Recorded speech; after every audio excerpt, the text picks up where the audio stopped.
Hello, everyone. I'm Neena Gopal. Welcome to Global Express. This is our weekly interaction with experts where we analyze the impact of developments in our backyard, on our neighborhood, on India. Do click on the new Indian Express website and tweet and follow Global Express.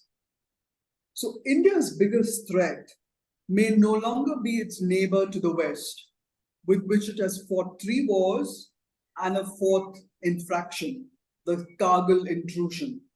It's the Blue Dragon, also known as China. So says a threat and security expert who's looking at the 2 unsinkable aircraft carriers of Sri Lanka and Taiwan. The so-called Blue Dragon strategy of China that is aimed at sinking U.S.-Indian relations in the Indo-Pacific. Dr. Patrick Mendis, a distinguished visiting professor of transatlantic relations at the University of Warsaw in Poland, is with us today. Welcome, Dr. Mendis. He served as an American diplomat and military professor in the NATO and Indo-Pacific Commands of the Pentagon. He also served as distinguished visiting professor of global affairs at various departments: agriculture, defense, energy, and state, and has visited every province in China. This week, we examined Professor Mendis' research paper that he aired in Bangalore recently on how China could derail the Indo-U.S. compact in the Indo-Pacific and how China's Blue Dragon strategy will unfold in 2024. Professor Mendis, incidentally, is a Harvard alumni, and he served in both the Democratic and Republican administrations in the US. And I am very honored to have a chat with you, Professor Mendis. You developed the Blue Dragon theory as China's grand vision for the Indo-Pacific region and presented it at one of your talks at Harvard University. Can you tell us more about the way that came into being and what powered your thinking? In fact, I mean, it was a theory. It was a theory. Absolutely, it was a theory that came out to some time ago. Then I was talking to my colleague who was a Fulbright professor, Dr. Antonina Vustikiewicz at Indiana University, and we kind of talked about this evolving China's activities in the Pacific, and then we presented as a theory, Blue Dragon theory, at Harvard University in Boston. Then later on, we found that there are some evidence to what we are theorizing, and then we thought it's not really theory, it is actually any strategy at work. So we dropped that theory part, and it became a Blue Dragon strategy. So that's what it happened to came to be at this point. What exactly did China do that made the Blue Dragon theory a strategy? Okay, essentially there is a ancient belief that if the dragon is cut off and if they put it together, there be a union again. So that idea of belief system also existed before America was founded. You can see that the 13 colonies was cut into 13 pieces, and then once it is put together, then United States was born. So similar kind of ideas, perennial ideas, is kind of existed in the past. So this idea was I developed into this. China is trying to do this. China was divided in the colonial time and ruled by the different colonial powers. And for example, Japan ruled 50 years, 1895 to 1945, Taiwan. For example, that's the territorial integrity was not there. It was cut off and divided. So now China wants to bring everything back together. Okay, so that is the essence of that Blue Dragon theory. How they are going to operationalize is they want to take back Taiwan back to their own territory. It is called the territorial integrity of China. That was the issue. So this is basically this is basically making a myth into reality. Absolutely, because everything is come as it's a belief system and a mythical understanding. You know, I mean, there are some sea dragon. Then we use the words other than sea dragon. It is a blue dragon, because it is not only the sea, but I will talk about that it is related to water. Water is kind of a blue, so it is not only the ocean, but also the inland river system is being used. Will I come to talk to you later on how it works in the Brahmaputra river that originating from Tibetan plateau. But to answer your question, that the origin of that dragon is cutting into several pieces. Now they are operationalized that it's as a strategy to the East China Sea, to the South China Sea, to the Indian Ocean. So that is how it is coming to be. Somehow you expect the Chinese Communist Party to be very practical, not to be rooted in myth and legend. But come back to your China's grand strategy. You've also written that China's grand strategy is divided into several components encircling India. Can you elaborate on that? Absolutely. You know, Chinese Communist Party is constantly learning and changing and adapting to the changing situation in the world. So China is absolutely in that way is a learning organization, you know, constantly learning, changing, adapting into the new circumstances as it is unfolding. So given that one, this is a basic strategy that Dr. Antonina Ustikievich and I developed was into argue this dragon is divided into three components. The first one is related to Taiwan. They want to take the Taiwan back to mainland China. So here, China, first part was the Taiwan. Taiwan, not only the Taiwan, but the north of the Taiwan is a Senkaku Island, which is claimed by the Japanese and also claimed by the China. So in that way, Senkaku Island is also a contested island. There is no people living there, but that put Japan in a restless situation. Constantly this is going on. But more importantly is to put that China in the constant restless stage because the Japan ruled 50 years Taiwan. So it is very logical to think, okay, we will put you in a restless stage in Senkaku Island. Now we want to focus on the island that belong to us, which is Taiwan. So are you saying then that China is not interested in incorporating Japan into the Blue Dragon strategy, but incorporating Senkaku Islands and Taiwan? Yes, Senkaku Island. They are protesting and there are military ships going around and they both are claiming. But given the Taiwan is the grand prize for them. Okay, that's also the part of this strategy. So taking back Taiwan into the mainland and ruled by Communist Party from Beijing is their ultimate goal. So in order to do that one, they have not only the Taiwan in the East China Sea issue, which is put in the Senkaku Island, not only the Senkaku Island, wanted to push the Americans' presence to the eastward from the Western Pacific Ocean, because there are military bases in South Korea and also Japan and also in Okinawa all the way to Guam. So therefore, they wanted to push not only the Japan put it in a restless stage, but also put the American pushed away from the Western Pacific Ocean. So in order to do that one... No, they want to push the Americans out of the Pacific Ocean. Western Pacific Ocean. Okay. Yes, because in American presence are there because we have Honolulu Islands there and South Pacific, we have some role in some islands in the South Pacific as well. So therefore, they initially wanted to get rid of the Americans in the East Western Pacific Ocean and also in the South China Sea. This is kind of, you can think about this is America's Monroe doctrines. Don't come into our backyard. You know, America has our own Monroe Doctrine in the founding of the country, and no Western colonial powers next to in our backyard or in the America. So similarly, so this is 2024 China's Monroe Doctrine.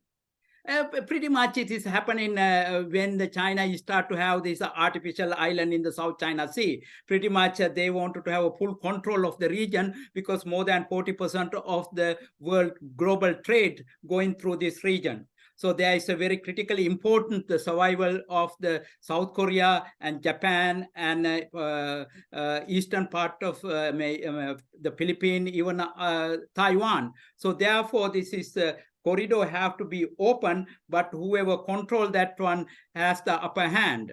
So American presence is also there because of many of the commercial ships coming through that region in the South China Sea region through the Malacca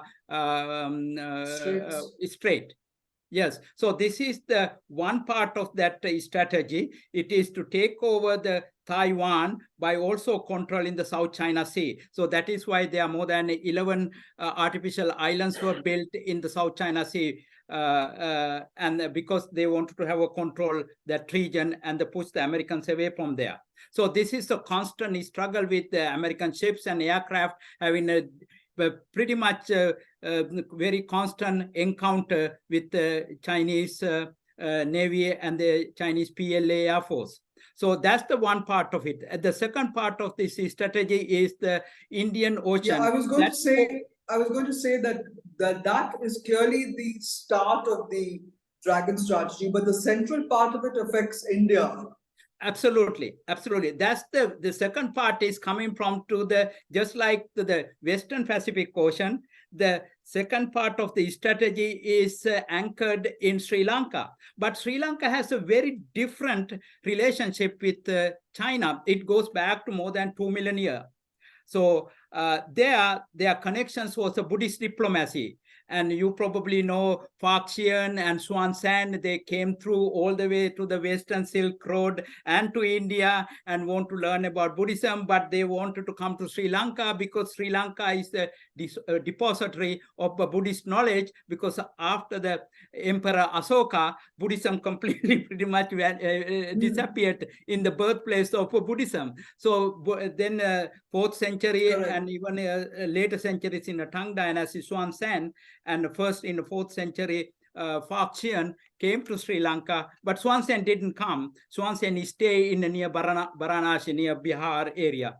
But they have a constant contact and a dialogue with the Sri Lankan Buddhist monks and merchants. So there are some connections in a Buddhist term because they wanted to have a Buddhist Tripitaka. They change into their own Lotus Sutras and to the Mahayana tradition, as opposed to the Theravada tradition that stayed in Sri Lanka after the Emperor Asoka's time. So therefore, Sri Lanka has a diplomatic, commercial engagement and also Buddhist engagement with Sri Lanka. And many dynasties. It goes back to the Han dynasties, and even 200 BC, we have a diplomatic relationship with the West. I mean, Sri Lanka has a diplomatic relationship with the West and also with the China.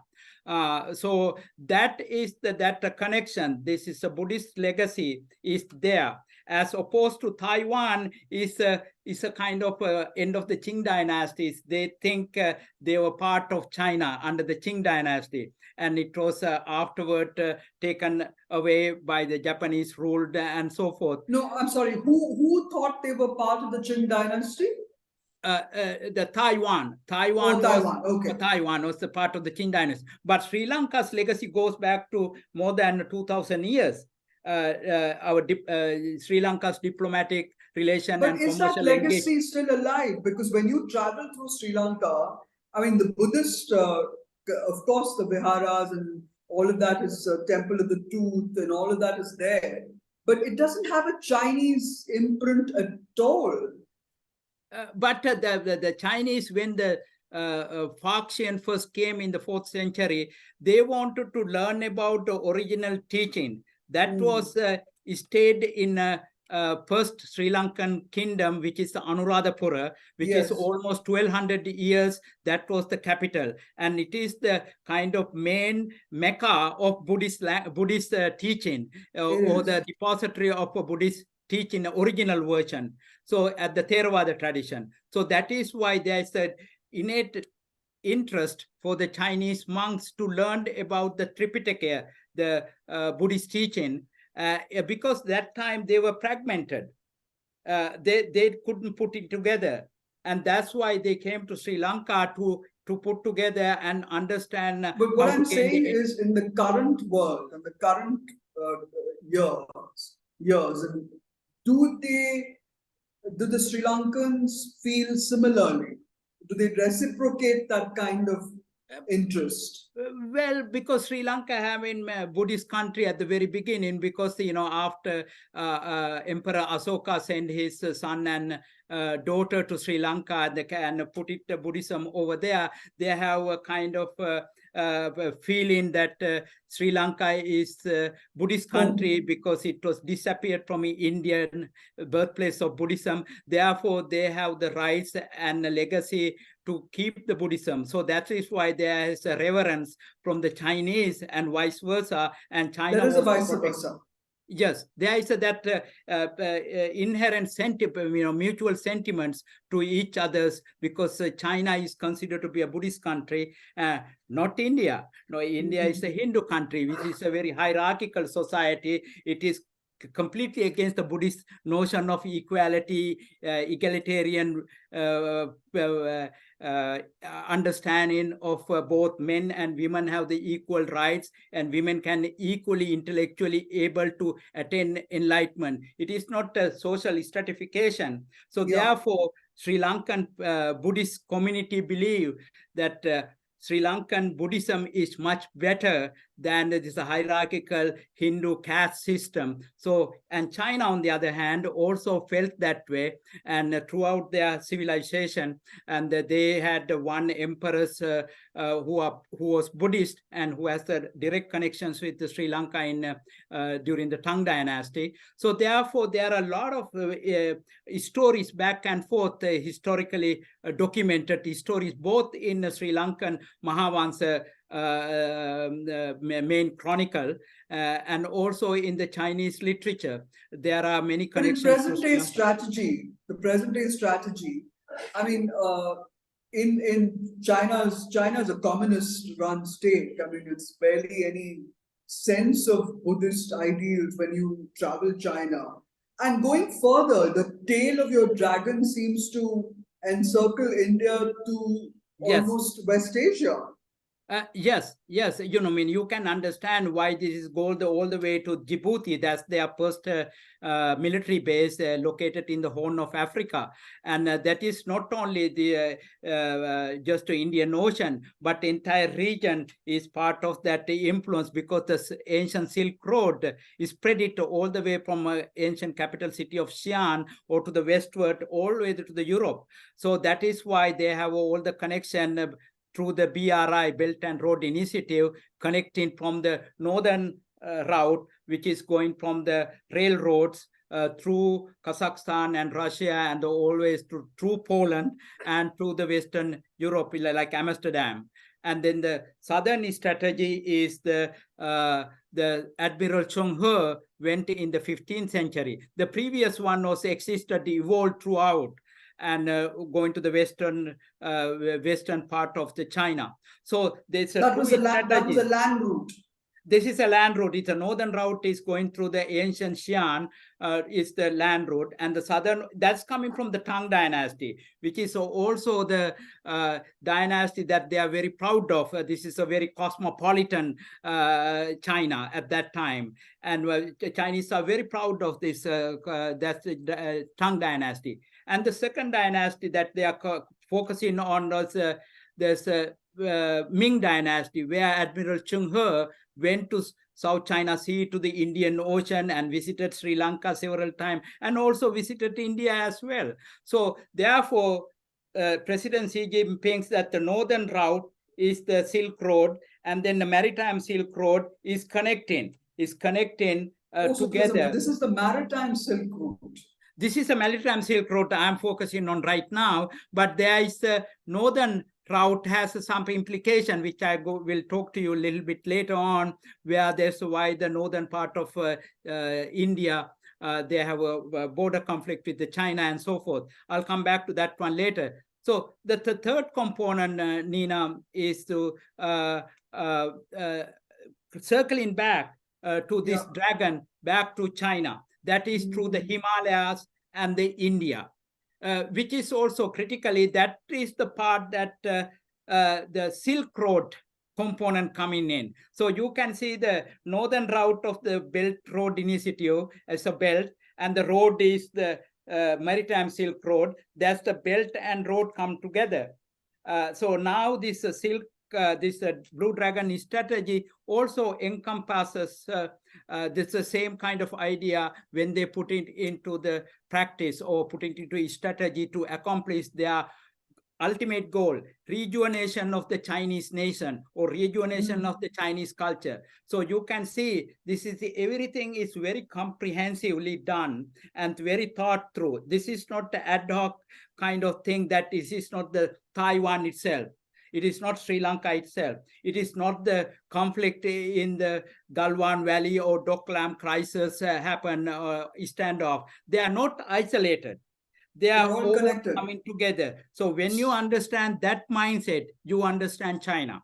So that's that is the part of that I wanted to highlight. No, that's a fascinating theory. Do the Chinese, have the Chinese reacted in any way to your, your theory? Have they said it's realistic, grounded in reality? Or are they just... I didn't hear directly. I'm pretty sure when Dr. Antonina Vostikovich and I published this article in Australian Outlook, and it was amazingly reprinted by different other outlets. And we were told it was translated into other languages. So it went very widely distributed, and I'm pretty sure they are fully aware of it because they are very constantly learning about what is happening around the world, and they are strategically reacting. I mean, not reacting, responding. I have to emphasize the two words, reacting and responding. China does not really react. China tend to respond. But Americans, on the other hand, react. It's just like a fire department. When something fire happens, they send a reacting mode. But China, on the other hand, is a very more comprehensive, thinking through, elaborating, and what I so what we part are working of the on strategy? What part of the strategy, Dr. Patrick Mendis, have you seen them do? Because I mean, Taiwan, they haven't yet moved on.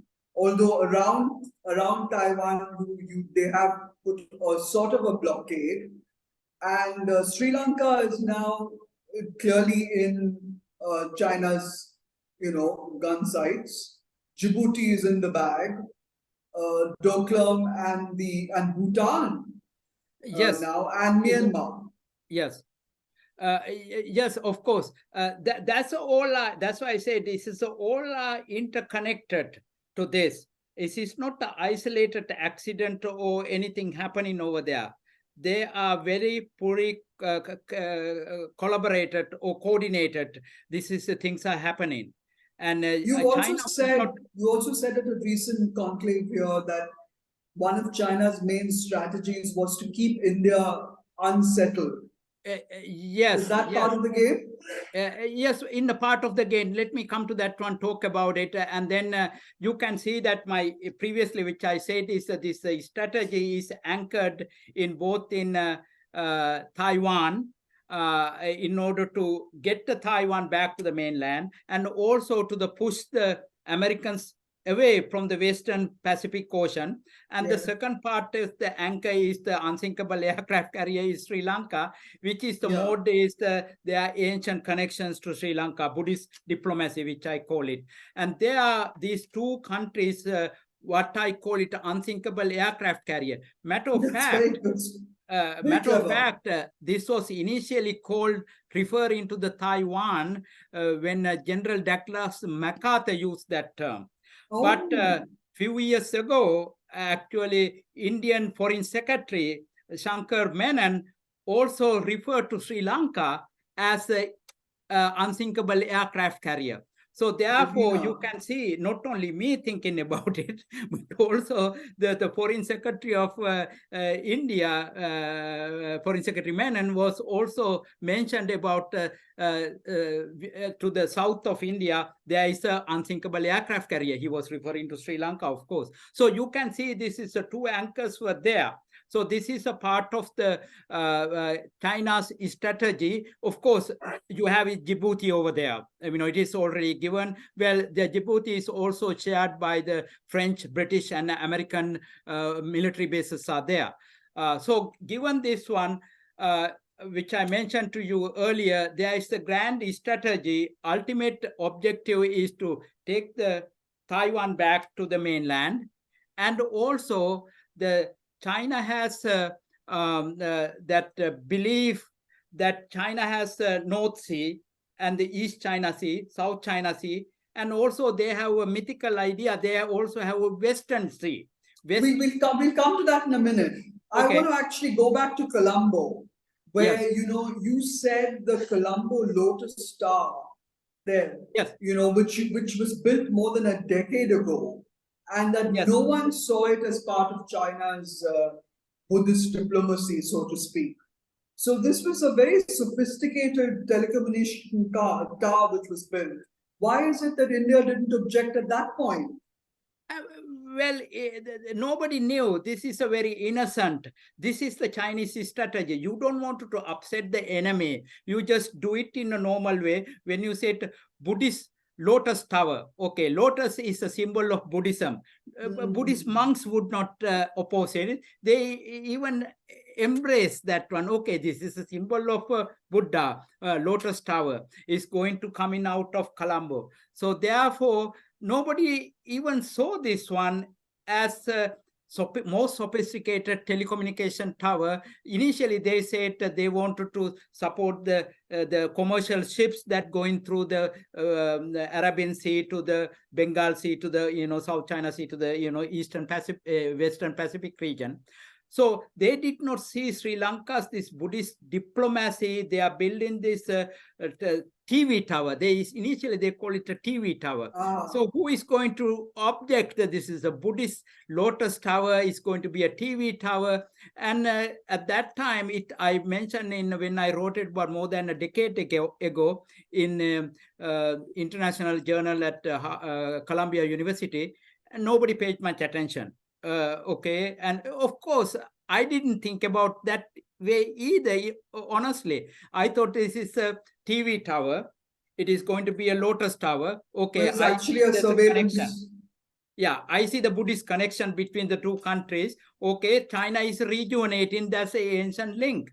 So I didn't see this one as going to be a telecommunication tower, more sophisticated, that they can eavesdrop all the communication in the Indian Ocean, and especially in the Indian telecommunication system. So to go back to this Western Ocean, the concept of China's Western Ocean, it's basically that includes the Indian Ocean?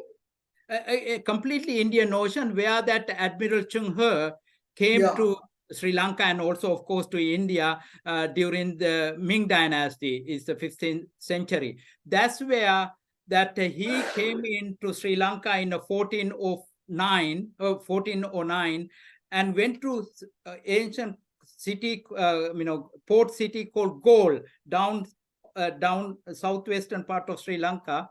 That's where Admiral Chung He put a tablet which is written in the three languages. One is in Persian and Tamil and Chinese, not in Sinhalese.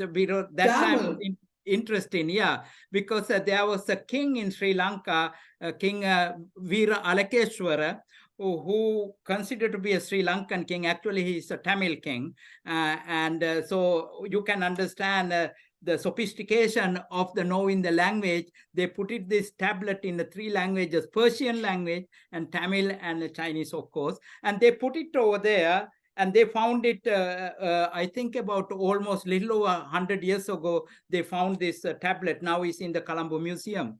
And it says, to strike me was the words that said, they want to have a peaceful world built on trade. It says, And now you can see that China is everything is trade.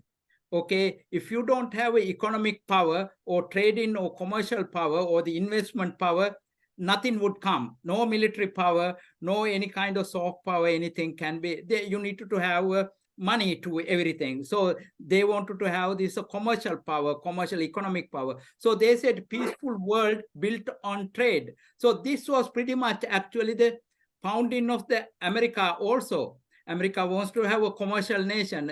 That's why commerce clause is in the U.S. Constitution, for example. So when Admiral Cheng He came to this region and they pulled this one, and it sent the message pretty much. This is a part of this Admiral Cheng He's maritime excellent at that time. Even you can see, even this happened.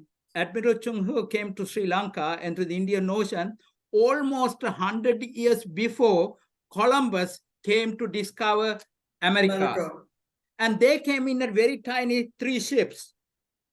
And you can see Admiral Cheng He came in more than 500 ships, about 600 ships. And some of the ships are bigger than the American football field.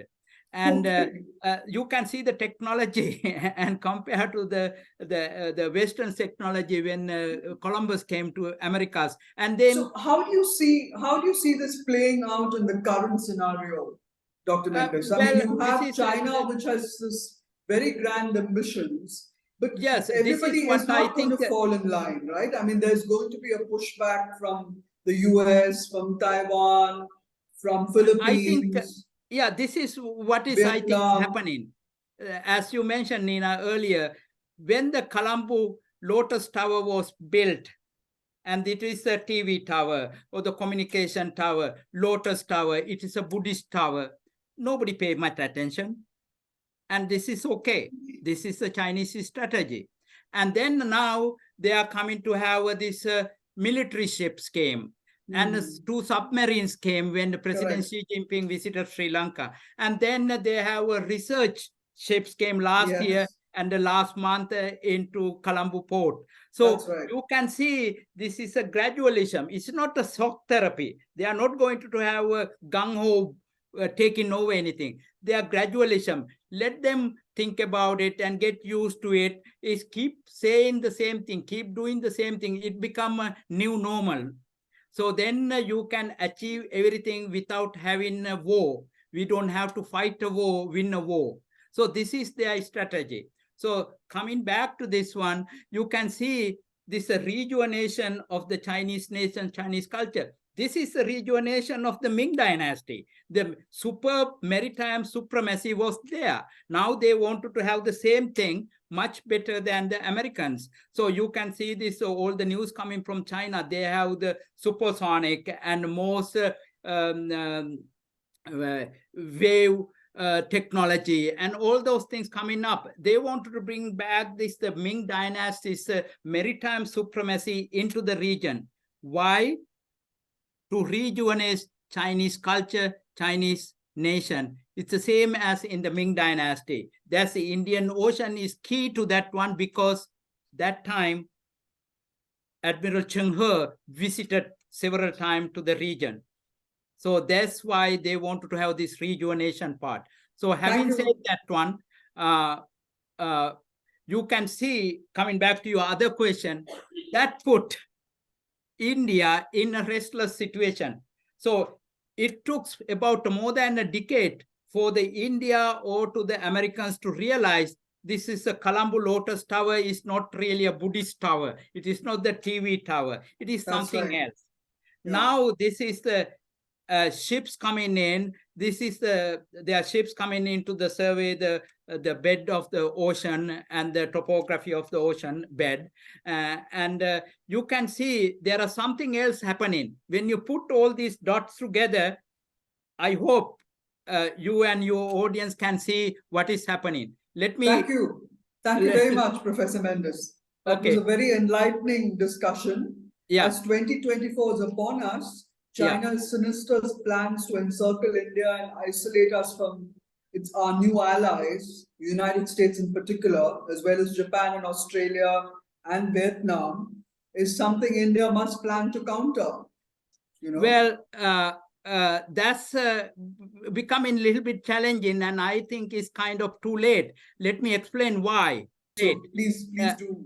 Yeah, Make your it's just like remarks. Johnny comes late to the party kind of thing. This is Yeah.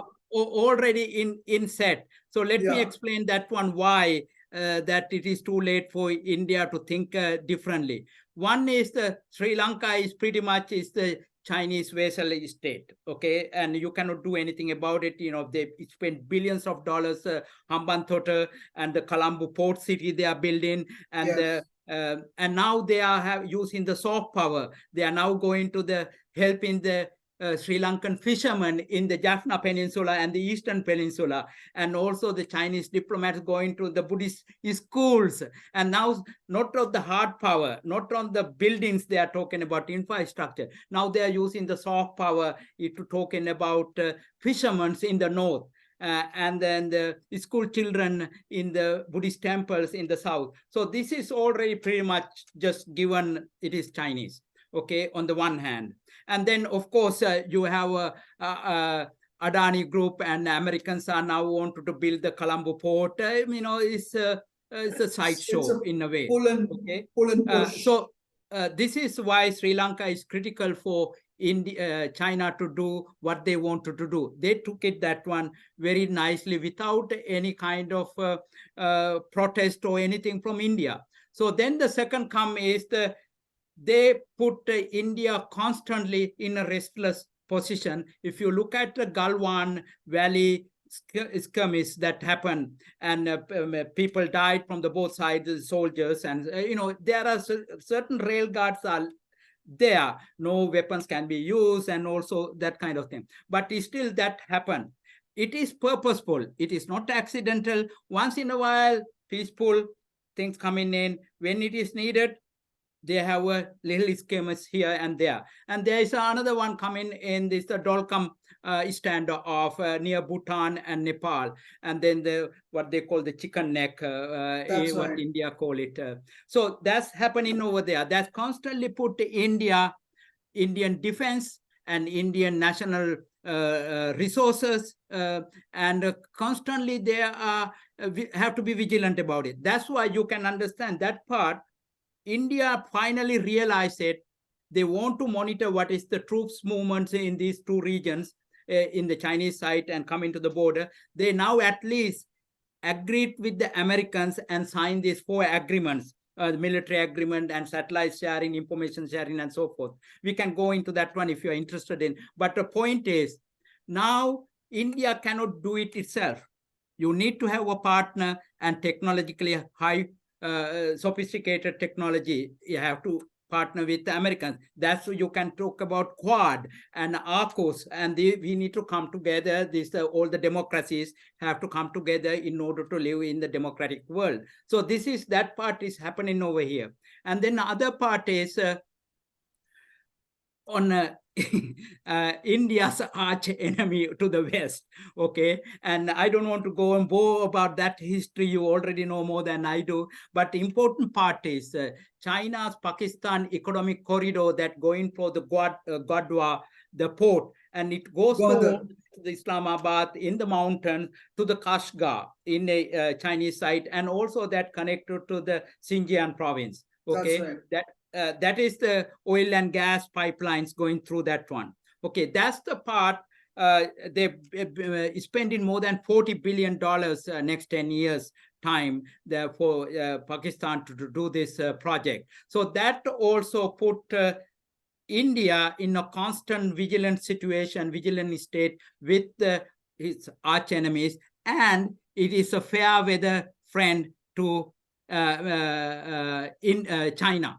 Okay, that's that part. Then there is another part, the CPAC, the China-Pakistan economic corridor, and there is another corridor is from Sitwe in Burma or Myanmar all the way to Kunming in the Yunnan province, and that one is connecting to also from the Bay of Bengal. So that one you have a eastern part of India, that also make it nervous for Indian leaders. May I just ask, what do they see as India's, what is their strategy towards India? Encircle it, yes, but what is India expected to, what do they expect from India? Expected Become a means, vassal state? remember, they wanted to have a commercial and economic and investment relationship. That's fine. But when you come to make the decision buck is stop in Beijing, is not in New Delhi. And when you come to what India, Pakistan does, Sri Lanka does, is not New Delhi they come to, or the Bhutan, even Bhutan, because the foreign policy is extended from the India to the Bhutan. But when you come to the neighbors, the all things are rules from the Beijing. That is where the Son of Heaven lives, or the mandate of heaven is coming from there. So this is what it is all about. Who is in charge? It is the all grandeur, is the rejuvenation of the Chinese culture is Dr. coming in. Mendis, I don't know whether you remember, but when we met for the first time several years ago, you actually brought up a lot of this. And I remember laughing you out of court saying, what is he talking about? But a lot of what you have said today has actually become fact. Absolutely. What more should India worry about? It's got completely encircled now. Let's see this. What happened else? Things happening all over here. This is not the Myanmar. And then there is another critical part. When I was in Synergia conclave last month, and I talked to your National Security Advisory Board members and to the chairman, and I found out that they are now beginning to see it, and they talked to me afterward. Let me just conclude couple point and say what would India could do and should do. Yes. Then we can have an idea. And then Nepal has a different strategy. They wanted to have a road connecting to the Nepal and to the Indian side. So that's all these are fine, just like having the Lotus Tower. It is a TV, it is a Buddhist symbol. Now we wanted to have an economic corridor to Pakistan, economic corridor for Myanmar. There is economic corridor for Nepal. Who is going to oppose that? Everybody is like that one. And then come to Bangladesh.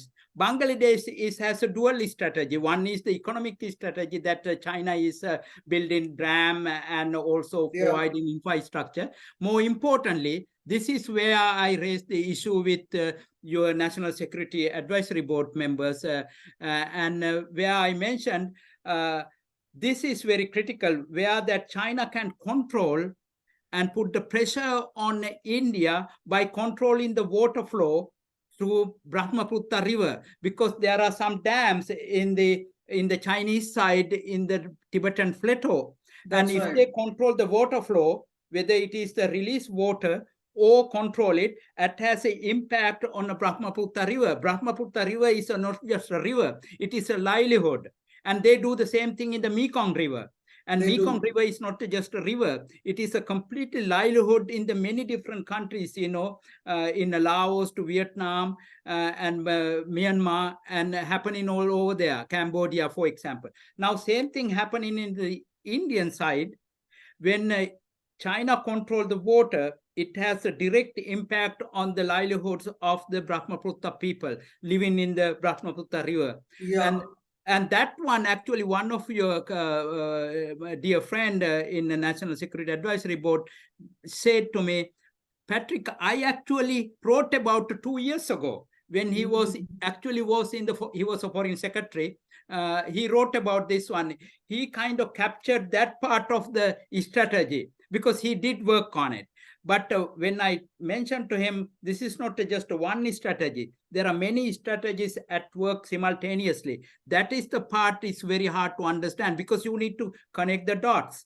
Then you see the puzzle. You see, you cannot hold the elephant's tail, then this is a tail, or the trunk, or this is a elephant looks like that. Now you need to actually see the elephant, what it looks like, but holding the trunk or the leg or the tail, you cannot describe the elephant. So when you see this, all these things, now this picture emerge. what is the China's Blue Dragon strategy is. So finally, when I wanted to tell you is the updated version of what is happening even a month ago.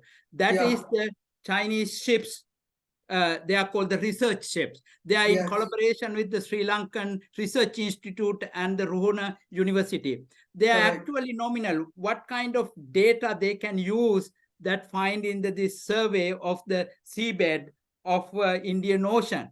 If they want to put the cable system, and they need to know the landscape. So what they are doing is that one. This, if you talk about 5-10 years from now, they have a cable system going on. They actually have a more advanced technology to understand the topography of the Indian seabed. And this is more important. And another part is, if you look at the last week news, China and Thailand, not Taiwan, Thailand decide to have the Kra Canal open. Is the south end of this map, you can see that the Burma, and there is the Kra Canal going on. In case Americans were to block the Malacca Strait, and they can do the commerce through the Kra Canal, is just like a Panama Canal, and go into the South China Sea, which is they are going to control, they are controlling, and then they can avoid the Malacca and also cut down the cost of navigation going down all the way to the Singapore and coming up northward toward the South China Sea. So therefore, when you see the everything, what China is doing, now they want to have a research vessels, very sophisticated research vessel to see the landscape or the topography of the seabed of the Indian Ocean. So when you put these elements together, Neena, you can see what the elephant looks like or what the dragon looks like. So which one is it? Is it a blue dragon or is it a white elephant? Well, you can call it a white elephant on the Sri Lankan port and everything, but they are willing to invest loose in projects. That's not the point. You can have the world emptiest airport is built by the Chinese, is Mattala near Hambantota. Correct. Doesn't matter whether there is no aircraft coming there or not, but Chinese aircraft, if they need it, they can come and land it. You don't need to have a commercial, but even if it is lost, there is the port over there. It is their port for 100 years, 99 years lease from Sri Lanka, just like Hong Kong was for the British, and now they have the control over that one port. It can be a white elephant, but this white elephant is the Chinese white elephant. Anyway, I look forward to reading your next paper on how the Blue Dragon strategy unveils. But 2024 looks as if it's going to be a huge challenge for Delhi and and for Sri Lanka, actually. If they need to find a middle path too. But thank you very much, Dr. Mendis. I mean, you've given us a lot of food for thought, and I really, really appreciate this very startling and very interesting pieces of information that you put together to lay out this brand new strategy. Yes. Thank you very much. You're welcome. Thank you very much. I really appreciate it. I hope this is helpful to Indian strategists to think differently. This is the thing. China does not think like the Chinese do. To make ourselves Indians more proactive. Indians think like Indians. American thinks like Americans, but Chinese thinks like an Indian, and Chinese think like American. Chinese think like a Sri Lankan Buddhist. So their strategies are working. But when you think you need to know your enemy, but if you don't know the enemy, you already lost the war. So this is what is happening. China thinks like others. Spot on. Yes. That's the Chinese presidency. They get into our heads, war. That's the art of war.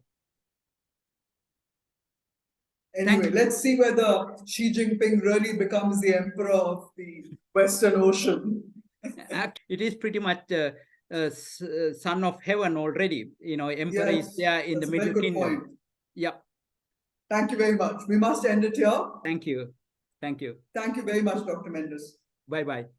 Thank you, viewers. Please do click on the Global Express icon on the New Indian Express website and share it on Facebook and Twitter.